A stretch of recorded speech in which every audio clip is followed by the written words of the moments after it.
প্রতিদিন ফেরত আসছে ট্রাক ভর্তি টাকা। একদিকে টাকার অভাবে মানুষ বাজার করতে পারছে না, 3 গুণ দাম বৃদ্ধি পেয়েছে সমস্ত খাদ্যদ্রব্য পণ্যের মধ্যে। আরেকদিকে ট্রাক ভর্তি টাকা ফেরত আসছে কোথা থেকে, চলুন জেনে নেই। শেখ হাসিনা সরকার পতনের পর থেকে প্রকাশিত হতে শুরু করেছে ব্যাংক খাতের লুটপাটের চিত্র। এই পরিস্থিতিতে তীব্র তারল্য সংকটে পড়েছে আওয়ামী লীগ সুবিধাভোগীদের লুটপাটের শিকার ব্যাংকগুলি। ব্যাংক লুটপাটের তথ্য প্রকাশিত হতে শুরু করলে ডজন খানেক ব্যাংক গ্রাহকের টাকা উত্তোলনের চাপ সামাল দিতে পারছে না। গ্রাহকরা নাকি টাকা তুলে নিয়ে যাচ্ছে, বিভিন্ন উৎস থেকে ধার করে চলতে হচ্ছে তাদের। অন্যদিকে আবার আমানতের চাপে কোনো কোনো ব্যাংকের ভোল্টে টাকা রাখার জায়গাই নেই। সীমার বেশি টাকা জমা পড়ায় কেন্দ্রীয় ব্যাংকে জমা দিচ্ছে এই সমস্ত ব্যাংকের অনেক শাখা। গত 2 সপ্তাহে বিভিন্ন ব্যাংক বাংলাদেশ ব্যাংকের ভোল্টে 35,468 কোটি টাকা জমা দিয়েছে। সংশ্লিষ্টরা বলেছেন, প্রতিটি ব্যাংকের শাখায় ভোল্টের একটি নির্দিষ্ট সীমা নির্ধারিত আছে। সীমার বেশি টাকা এলে তা কেন্দ্রীয় ব্যাংক বা সোনালী ব্যাংকের চেস্ট শাখায় জমা করতে হয়। সরকার পতনের পর কয়েকদিন নিয়মিত কেন্দ্রীয় ব্যাংক থেকে টাকা নিচ্ছিল ব্যাংকগুলো। দৈনিক চাহিদা মেটাতে অন্য ব্যাংক থেকে ধারও করেছেন। তবে গেল 2 সপ্তাহ ধরে ব্যাংকগুলো যত টাকা নিয়েছে, জমা করেছে, তার চেয়ে বেশি গত 1 অক্টোবর কেন্দ্রীয় ব্যাংকের ভোল্টে জমা হয়েছে 8,333 কোটি টাকা। গত 30 সেপ্টেম্বরে ছিল 6,693 কোটি টাকা। 19 সেপ্টেম্বর থেকে 1 অক্টোবর পর্যন্ত বাংলাদেশ ব্যাংকের ভোল্টে জমা হয়েছে 85,468 কোটি টাকা। এইসব টাকা ট্রাক ভর্তি করে প্রতিদিন কেন্দ্রীয় ব্যাংকে জমা দিয়ে যাচ্ছে ব্যাংকগুলো। তবে নতুন করে 83,451 কোটি টাকা ধার নিয়েছে সংকটে থাকা কিছু ব্যাংক। বাংলাদেশ ব্যাংকের তথ্য বলছে, বাংলাদেশ বর্তমানে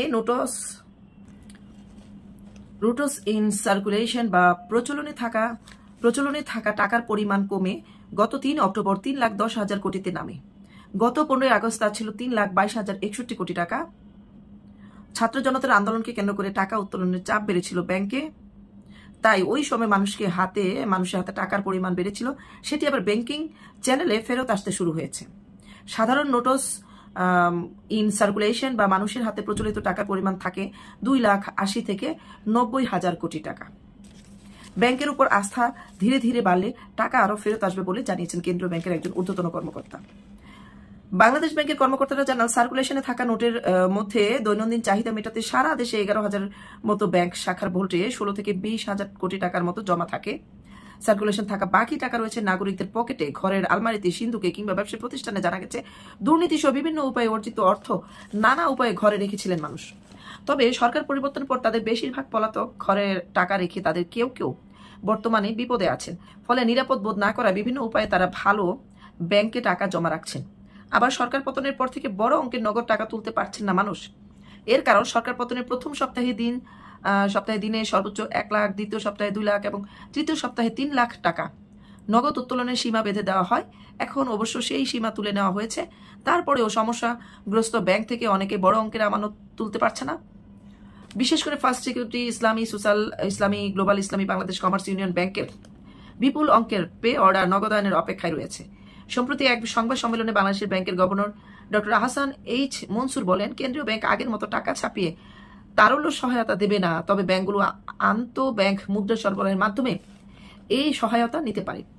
জানা গেছে, নামে বেনামে ব্যাংকগুলো থেকে বিপুল অঙ্কের ঋণ নিয়ে পাচারের অভিযোগ খতিয়ে দেখছে কেন্দ্রীয় ব্যাংক সহ বিভিন্ন সংস্থা। নামে বেনামে টাকা বের করে নেওয়ার তীব্র তারল্য সংকট দেখা দিয়েছে ব্যাংকগুলোতে।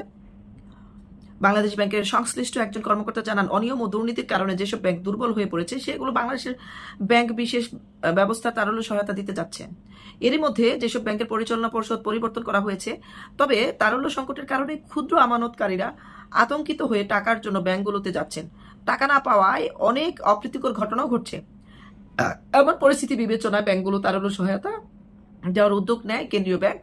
গত 5 অক্টোবর হাসিনা সরকার পতনের পর তৎকালীন গভর্নর আব্দুর রউফ তালুকদার আত্মগোপনে চলে যান। এরপর গভর্নর হিসেবে নিয়োগ পান অর্থনীতিবিদ আহসান এইচ মনসুর। তিনি যোগ দিয়ে ব্যাংক খাতে সংস্কারে মনোযোগ দিয়েছেন। একদিকে গ্রাহকরা টাকা পাচ্ছে না, তাদেরকে গায়ে হাত তোলা হচ্ছে। আরেকদিকে সরকার টাকার পরিমাণ কমিয়ে দিয়েছে, ব্যাংক থেকে টাকা তোলার একটা লিমিটেশন করে দিয়েছে। আরেকদিকে বিভিন্ন ব্যাংক যেখানে নামে বেনামে টাকা জমা হচ্ছে, নতুন ধনী কোটিপতির সংখ্যা বাড়ছে সরকার পতনের পর, তো তারা এই টাকা কি হুট করে এখন অর্জন করেছে, নাকি আওয়ামী লীগ সরকার ক্ষমতায় থাকতে যে টাকা উপার্জন করেছিল, যারা সরকারের পক্ষে ছিল না তাদের টাকা এখন ব্যাংকে জমা হচ্ছে?